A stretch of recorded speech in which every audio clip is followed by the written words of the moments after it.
Why did the Norway-Sweden Union collapse? What would happen if you smashed two countries together into one?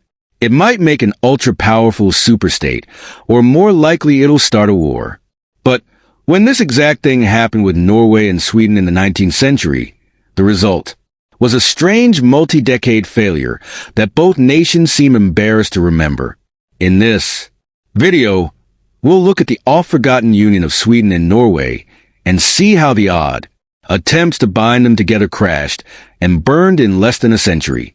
The Swedish-Norwegian Union was born out of the reorganization of Europe following the defeat of Napoleon in the War of the Six Coalition.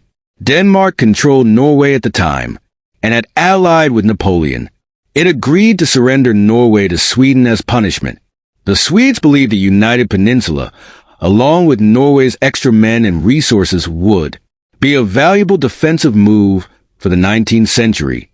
Thus, the Union of Sweden and Norway was born in 1814. For the sake of this video, we don't need a full breakdown of how the Union worked. The basics are as follows. Norway and Sweden were joined under one crown and one flag. Foreign affairs and diplomacy were managed by Sweden, while both countries managed day-to-day politics by themselves. Norway still had a prime minister and a cabinet, and both countries retained their parliaments, the Riksdag for Sweden and the Storting for Norway. The Swedish king also had veto power over certain laws passed in Norway, and all Norwegian ministers had to be approved by him, though this was mostly a formality. However, despite their shared Nordic heritage, Sweden and Norway were quite different. For one, Norway had a smaller population and was poorer. It was clear from the start that the union was not an equal one, with Sweden wielding control over Norway much more than the other way around. The inequality baked into the union was easy to notice. The union's monarchs were numbered based on Swedish chronology. Foreign affairs were managed by Swedes, and the Swedish king's veto power over Norwegian affairs was a symbol of the imbalance. Until 1830, Norwegian ships were even required to fly a Swedish flag, and afterwards, Norwegian flags on ships had to display the union's insignia in the corner. One place that issues arose early was in the office of the Stadhod. The Stadhod was basically the king's deputy in Norway, acting in his authority when the king wasn't there. For the first 30 years, every single Stadhod was Swedish, giving a Swede supreme power over Norwegian affairs. That changed in 1836, when Herman Vidal Jarlsberg became the first Norwegian Stadhod, and all future Stadhod would be Norwegian after him. However, this annoyed the Swedes, who now felt they had no say over Norwegian daily affairs. When the king wasn't around, this was annoying, since Norway always had a minister in Stockholm to advocate for Norwegian interests in its daily affairs. In 1859, the still king voted to abolish the office entirely. Although King Carl XV privately supported it, he didn't officially do so, and the Swedish Riksdag didn't approve the abolition either. In fact, Norway making a major constitutional change annoyed many Swedes. Count Carl Henrik Ankersford, for example, urged the king to amend the Acts of Union to reign in the Stocken, saying that the prevailing spirit in Norway seems to be that Sweden is a kingdom united with Norway, but it is Norway that is united with Sweden. After leaving the office in limbo, King Oscar II agreed to support the abolishment of the Stadhod rate in 1872. The Riksdag scolded him for making a major change without asking them first, but ultimately agreed. Norway wasn't thrilled that it had to wait almost 2 decades for Sweden to listen to its demand, and they noticed how unhappy the Riksdag was when doing so. Another major area of disagreement was defense. The two big concerns for Scandinavia in the 19th century were Prussia, unified into Germany in 1871, and the Russian Empire. Denmark bordered the former, Sweden the latter, and the threat of both powers helped build a sense of Scandinavian solidarity. Indeed, Norwegian and Swedish volunteers fought shoulder to shoulder with the Danes in 1848 to put down a German rebellion in the Schleswig-Holstein region. But ultimately, Norway was far removed from Europe's conflicts and had a small military. They had no interest in getting involved in European wars. The Union also required the Stew King to approve any use of Norwegian troops outside the kingdom, effectively giving it a veto over the king's military plans. In 1864, the Stew King shot down King Carl XV when he attempted to intervene in hostilities between Denmark on one side and Prussia and Austria-Hungary on the other, again over the Schleswig-Holstein region.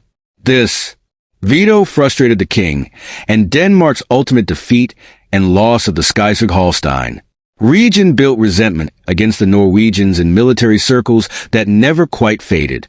Probably the biggest problems that spelled doom for the Union were democracy and nationalism.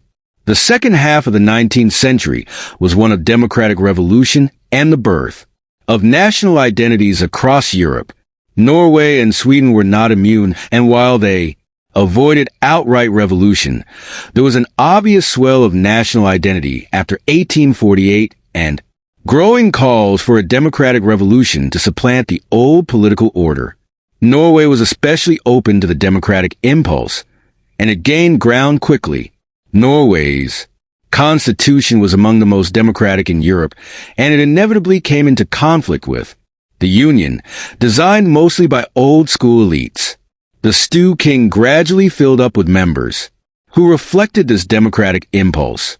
By the 1870s, the working-class peasants faction and the faction of Johan Sverdrup, usually linked with the intelligentsia and educated classes, combined into a coalition urging democratic reform against the conservative pro-unionists.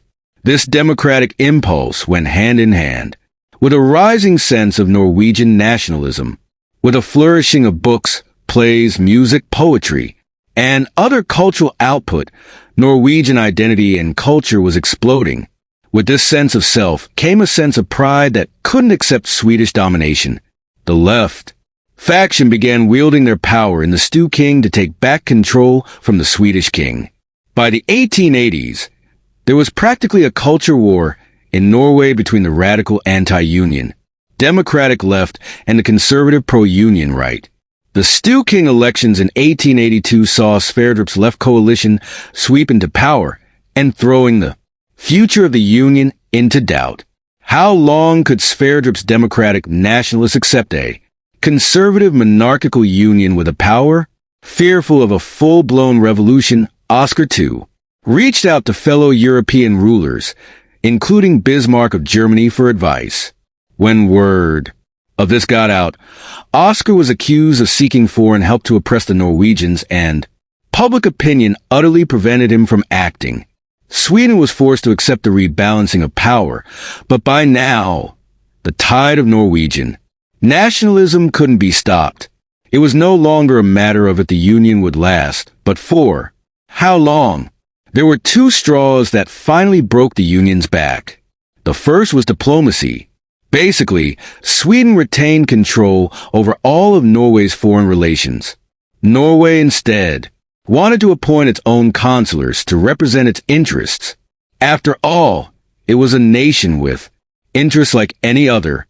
It was also an issue of trade, with Norway's vast merchant marine fleet far larger than Sweden's, giving it a big role in European trade, which Norway felt required them to wield more diplomatic power.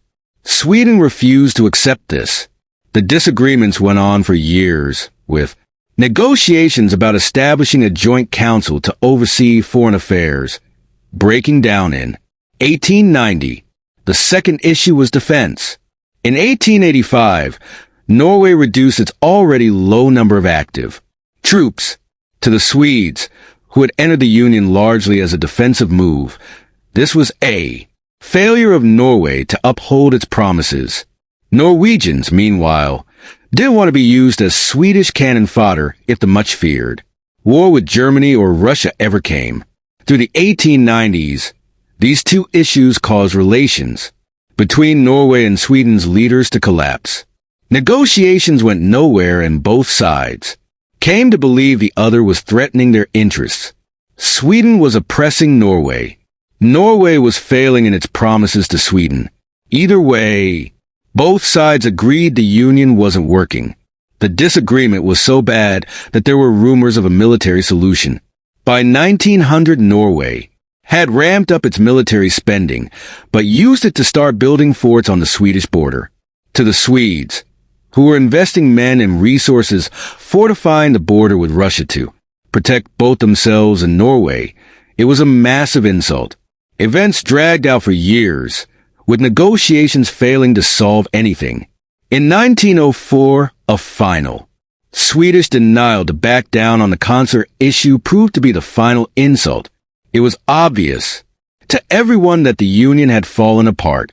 Returning from a final trip to Norway in March 1905, Crown Prince Gustav advised the king and the Riksdag that it'd be better for Sweden to just dissolve the union now, rather than wait for Norway to do it.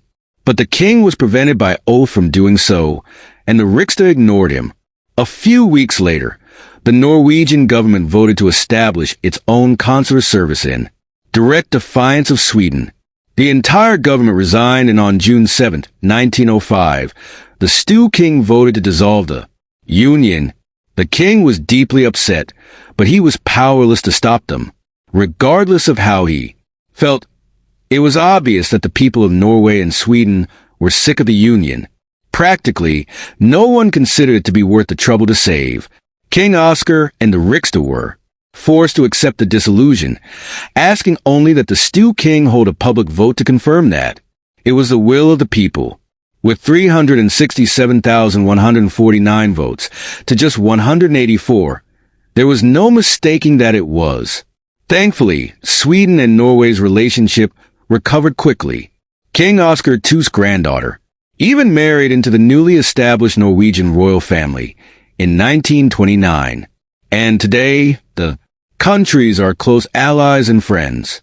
And so, the union of Sweden and Norway passed into history